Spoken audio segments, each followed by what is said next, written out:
Do you play roulette? Remember one thing, always bet on black. Wesley Snipes definitely delivered that line better. Let's get into it. Hey, welcome back to my channel. And the movie I'm going to review today is Passenger 57. That's right, Passenger 57, folks. This movie came out November 6th of 1992. The movie's only an hour and 24 minutes. It's a short, quick action film, and it was budgeted at $15 million. And upon release, it was a surprise hit that year and made $44 million. This gave Wesley Snipes his career, and unfortunately, until he went to jail, and now he's mostly negated to direct-to-video hell.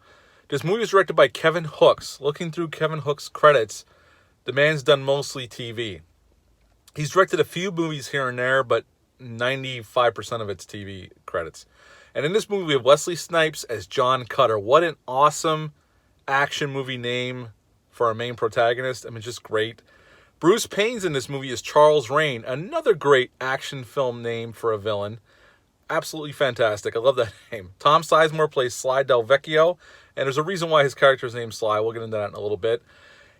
Alex Datcher plays Marty. She's the main flight attendant on the airline, the airplane that most of the action takes place on. Bruce Greenwood's in this film as the head of the airline, and Elizabeth Hurley plays one of the mercenaries that helps free Charles Rain on his flight to L.A., which we'll get into in a minute. And basically, Charles Rain is this evil terrorist who's killed a lot of people, and the FBI has been after him for a long time. Well, he's at this, when the movie opens up, he's at this plastic surgeon's office trying to get his face changed so the authorities will have a hard time tracking him down. Unbeknown to him, although he figures it out before they bust in the room, that the FBI is going to raid the office and take him into custody. He kills the doctor and takes off, and there's a small chase, and the FBI get him. We cut to Wesley Snipes' character, John Cutter. We meet him. He runs security. He's running a security protocol drill for an airline crew.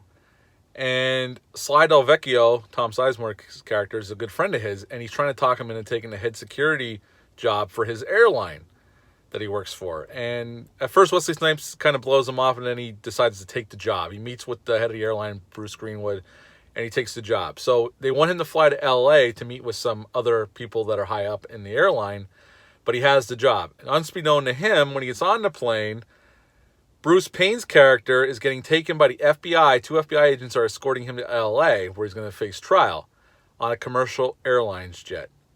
Makes no effing sense, but that's what they do. If they didn't do it, we wouldn't have a freaking movie. Not unbeknownst to the authorities, Bruce Payne's character also has mercenaries on the plane that work for him, and shortly after takeoff, they take control of the plane. Now Wesley Snipes has to save the effing day.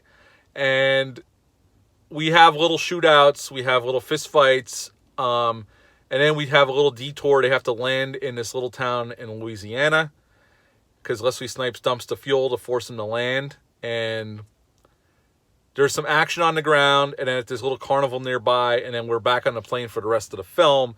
And then we have our last fight between Charles Rain and John Cutter, which actually both actors performed this fight. They didn't want to use stunt doubles, and the producers were against it, but the director insisted, and the 2 actors actually performed that whole fight themselves. That there was no stunt doubles in that last fight of the movie before Bruce Payne gets tossed out of the airplane.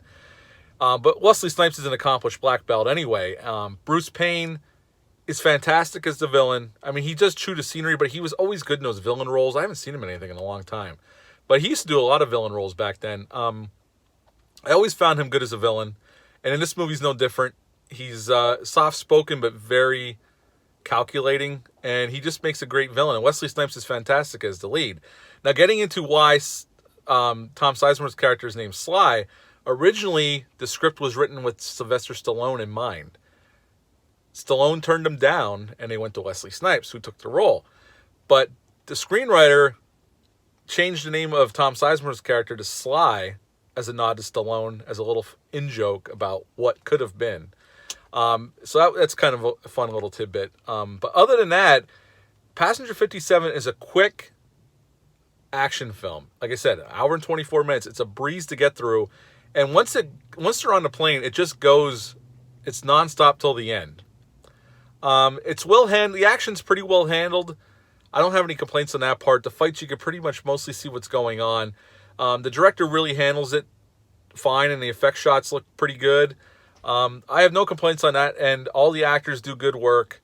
It's a typical early 90s action film. It's R-rated, so they don't pull any punches. There's F-bombs and there's blood. And Wesley Snipes is great in this kind of role. I have always liked Wesley Snipes as an action star. Unfortunately, besides Demolition Man and this and the Blade movies, most of his movies were never... I mean, I liked them, but I don't know. He never had the success that some of the other ones had. But for a time, he was one of our bigger action stars. And I liked Wesley Snipes not just as an action star, but as an actor. I always felt he was a pretty decent actor as well. But I would give Passenger 57 a 7.5 out of 10. It's a fun R-rated action film. It breezes by. Wesley Snipes is fantastic. Sizemore's great. All the actors do well. Bruce Payne makes a great villain. Have you seen Passenger 57? I just gave it a 7.5 out of 10. What are your thoughts on it? Leave a comment down below. Let me know. Hit the thumbs up for me. Hit the subscribe button. All that great stuff. And I hope everyone is doing well out there. Have a great weekend. And I will be back shortly. Thanks. Bye.